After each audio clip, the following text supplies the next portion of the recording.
پرسی کۆمەڵگەی مەدەنی و ڕێفراندۆم دوو پرسی گرنگ بوون بوونەجێی بایەخی ڕێکخراوی نێت بۆ پەرەپێدانی دیموکراسی و ئازادی لە ئەمریکا لە سازکردنی سیمینارێکدا. The Kurdistan government is looking forward to حکوومەتی هەرێم دەیەوێت ڕێفراندۆم ئەنجام بدات بۆ سەربەخۆیی. من لێرەدا باس لە ڕۆلی کۆمەڵگەی مەدەنی دەکەم. زۆر گرنگە پێویستە بۆ خەڵکی ڕوون بکەنەوە کە سەربەخۆیی دەوڵەتی کوردی چی دەگەێنێت و ڕێفراندۆم چی دەگەێنێت و گرفتەکانی چین هاوبەشی مانای چییە. پێویستە ئەوە بۆ خەڵک ڕوون بکرێتەوە چ جۆرێک لە دەوڵەتی کوردی بۆ کوردانی عێراق دروست دەکرێت.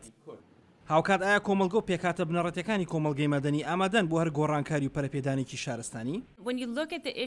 یەکێک لەو شتانەی کە دەمەوێت ئاماژەی پێ بدەم کە لەو باوەڕەدام زۆر گرنگە بریتیە لەوەی کە ژینگەیەکی لەباری ئامادە هەیە لە هەرێمی کوردستاندا بۆ کۆمەڵگەی مەدەنی کە ژیان بەخشە و کۆمەڵگەی مەدەنی چالاکە. چەندین چالاکی دەکرێت بڕوانە پرسی جێندەر و کێشەی ژنان کە حکوومەت لە ئاستی باڵادا پشتیوانیان لێ دەکات کە ئەمە دەبێتە هۆی ئەوەی پانتایی یەکدابین بکات بۆ ئەوەی خەڵک کێبڕکێ بکات. بەڵام ئایا لە بەردەم ئەو ئاستەنگ و قەیرانە ئابووری و سیاسیانەدا کۆمەڵگەی مەدەنی دەتوانێت گەشە بکات؟ بەڕاستی ئەو لەگەڵ ئەو قەیرانەکان بە سیڤیل سۆسایتی ئەهلی ئەو بۆ لۆکەل سیڤیل سۆسایتی کوردستان ئەو ئیشێکی زۆر قورسە لەگەڵ ئەوان وان مەشاکل وان مەسایل وان مەشاکلە بەکاربیننەوە حیلکن. إجبر أوانا من للبرزنتيشن خوش ده هر من دوري إناو منظمات ناو دولتي شوا پشتگاریا سیڤیل سوسایتی کوردستان بگرن دا ئەو مرحلە دەرباسکە. جەخەتکردنەوە لەسەر پرسی ژنان و پەیوەندی بە کۆمەڵگەی مەدەنی و حکومەتەوە تەوەریکی دیکەی باسەکان بوون.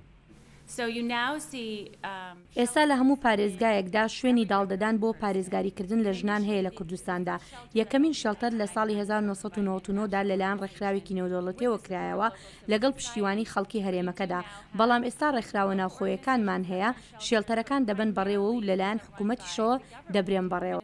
هاوکات جیاوازی و هەمەچەشنی فەرهەنگی و ئاینی لە هەرێمی کوردستانە یەکێک بوو لە تەوەریکی دیکەی باسەکان.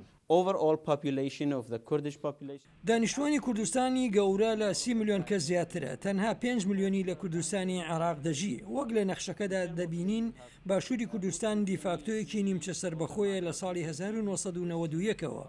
ئەگەر لە ڕووی ناوچەوە لی بڕوانین وا دەزانی یەک نەتەوە لەم ناوچەیەدا دەژین. بەڵام ئاینی جیاواز و فەرهەنگی جیاواز کە موسڵمانی سونە و شیعە و ئێزیدی و کریستان و سریانیەکان و چەندین دیالێکت و زمانی جیاواز پێکەوە دەژین. میوانەکان بەبایەخۆ بەشداریان لە گفتوگۆ پرسەکاندا دەکرد. ئێمە ئەو دەرفەتەمان هەیە کە نیشانی بدەین دەنگی خۆمان بگەهێنین و پێیان بڵین هەست بە چ دەکەین و چەند بەهێز و یەکگرتووین وەکو کورد. هیچ کێشەنیە لە کوردستان بین یان لە دەرەوە.